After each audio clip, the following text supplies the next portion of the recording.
permettez-moi d'évoquer une question.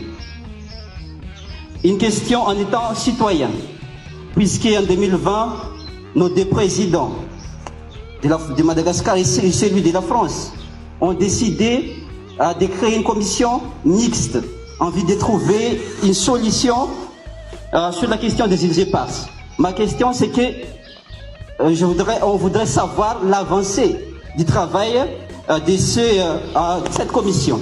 Sur les problématiques internationales, vous m'avez posé une question franche, Monsieur Ghislain, je crois, sur les îles éparses du canal du Mozambique. Je vais vous répondre exactement dans le même esprit de franchise. Vous avez tout à fait raison de dire que les présidents Razoel et les présidents Macron ont mis en place une commission mixte. Alors c'était pas en 2020, c'était en 2019, mais vous étiez pas loin. Et qu'elle ne s'est malheureusement réunie qu'une seule fois pour trouver une solution commune. Je forme le vœu qu'elle puisse se réunir à nouveau en 2025. Et il est tout à fait juste que cette commission ne s'est pas réunie depuis lors. C'est vrai qu'il y a eu le Covid, c'est vrai qu'il y a eu des élections en France et à Madagascar, mais le souhait de Tananarive et de Paris est de pouvoir discuter de ce sujet. C'est quelque chose de fondamental.